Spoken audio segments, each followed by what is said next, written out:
Okay, Saturday, 12th of October 2024. So, Adrian's daily vlog, sharing smart stuff men should know. Psychology Saturday, understand yourself and others better.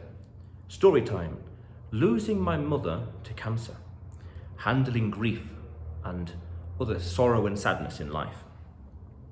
So, I can remember vaguely in 2003, which would have been late 2003, when my mother was diagnosed with cancer.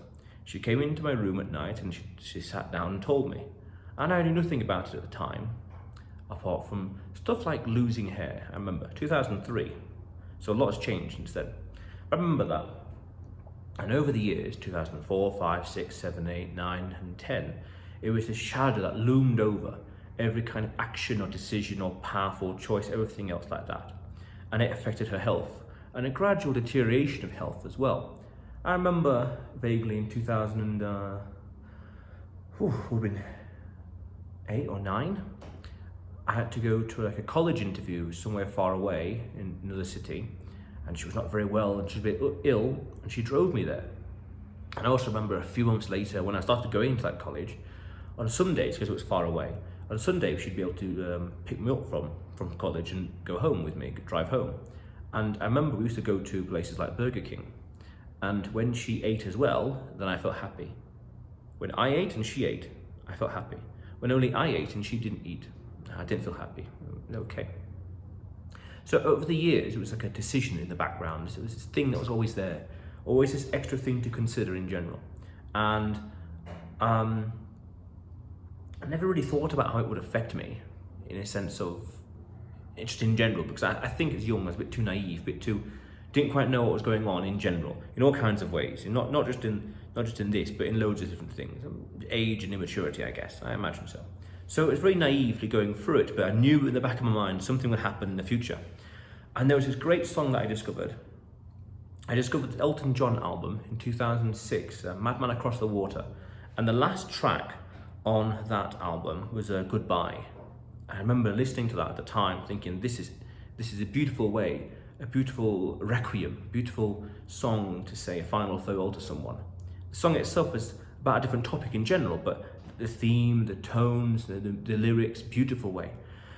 And yeah, so over the years, things changed, life goes on, I grow up and all the rest, and we relocate from one part of England to another part of England. And I thought she wanted to relocate for reason X, but it was more, in time I realized it was more reason Y. Those decisions are a bit irrelevant right now. But for that, and then slowly deteriorates and health-wise, and along comes the GFC, the global financial crisis in 08, 09, and made redundant, and then she was made redundant, and then she started doing chemotherapy. And at that point, the health starts to really deaccelerate and just deteriorates. And then come May 2010, May 2010 goes into palliative care and never leaves palliative care until, end of story, in September 2010.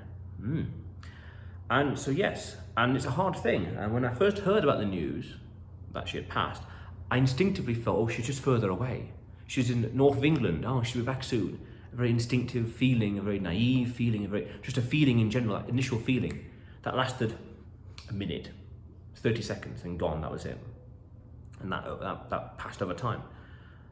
And then the realization of it, taking it all in and acknowledging it and accepting it, that was fairly easy, fairly sudden, because there was 7 or so years to prepare for this moment. And how was it going to be? Where was it going to be? Where would I be? What age would I be? All that those kind of questions that couldn't be answered in 2003, 4, 5, 6, 7, 8, or 9, and even in months leading up to it in 2010.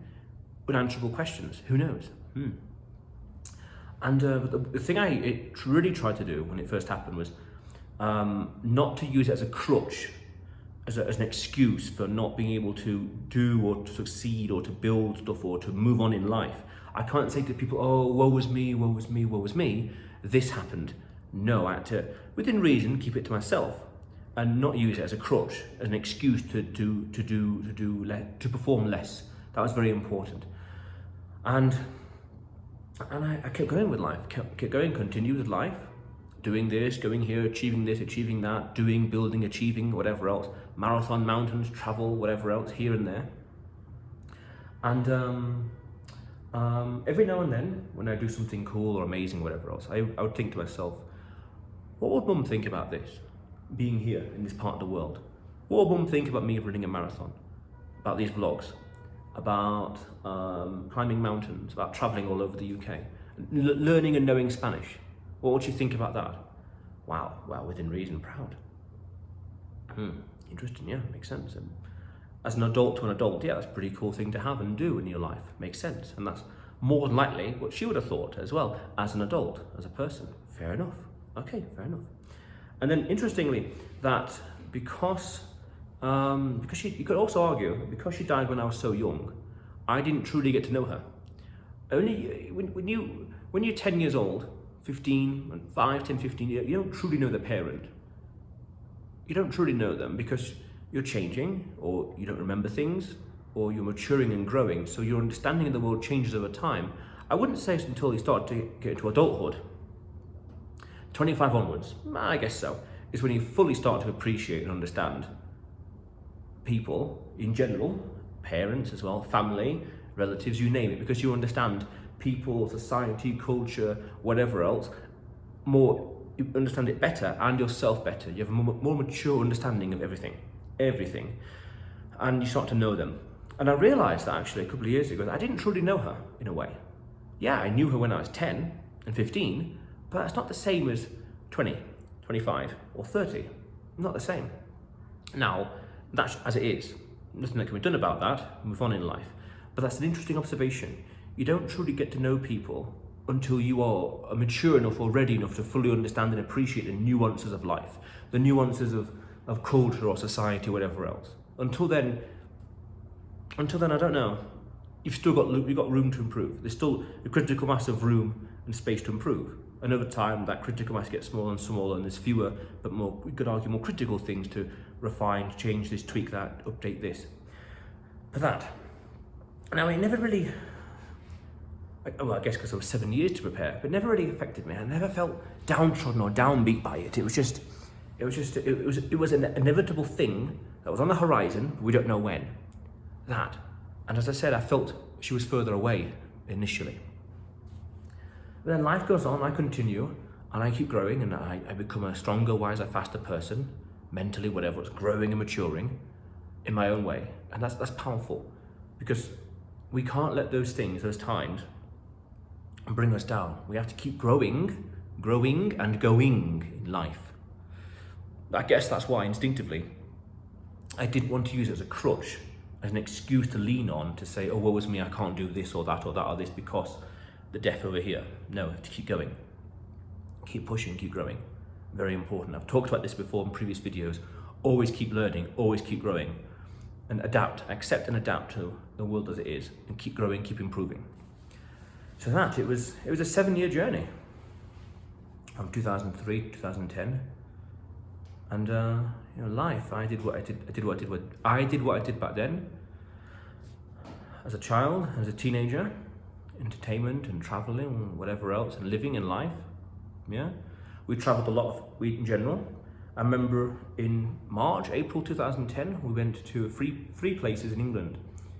We went to Bath, Oxford, and was it Cambridge? No, I don't think so.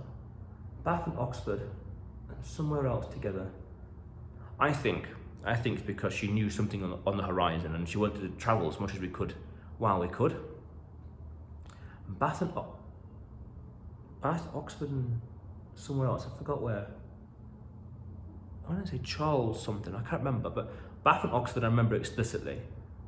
I can't remember the third one. But we went on a few road trips together. Nice, amazing.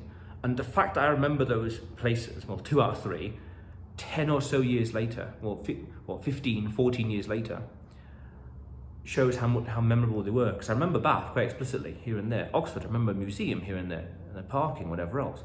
And there was a certain road with the clock, I remember. 14 odd years later, I remember these things. But yes, yeah. And I guess those things were the final attempt to have nice memories together while we could. And the key word there is while possible. Because I remember having another conversation with someone else as well, saying, do these things while you can, because you never know, and do this or that or this while you can. And here's a good example. While I can, I'm here. How cool is that? So yes, in general in life, no regrets, I guess. I'm sure I did a video about that as well. No regrets. Yeah, regret minimization framework. Yes, no regrets. Just better then, because then you live a life that's amazing, and no regrets. Powerful stuff. Powerful stuff. So yeah. Yeah, but every now and then as an adult nowadays, I think about this thing that I've been doing, and what would you think about this? You should be proud of me. You should be damn proud of me, yeah. Here, Spanish, and marathon, and mountains, and travel, and business online, and whatever else, and life, even this vlog, and who knows what else. Powerful, amazing stuff, amazing. But the key thing is to keep going and growing, being a better person, being a better man as well. I did a video about this, my thoughts on turning 31 and 30, something akin to that. Yes, very important. Keep going in life. It's powerful. Because you could also say, that's what they would want you to, that's what my mother would want me to be and to have, to keep growing, to be a better person, to be an infinitely better and stronger, wiser, faster person than I was in 2010 compared to today. And 10 years from now as well. That's powerful. I think any person, any man, any adult, any parent, I think as well, would want that as well. Powerful stuff. Keep going and growing in life. Yeah. How cool is that? Powerful stuff. But otherwise, Adrian's daily vlog, sharing smart stuff men should know. You will see me tomorrow.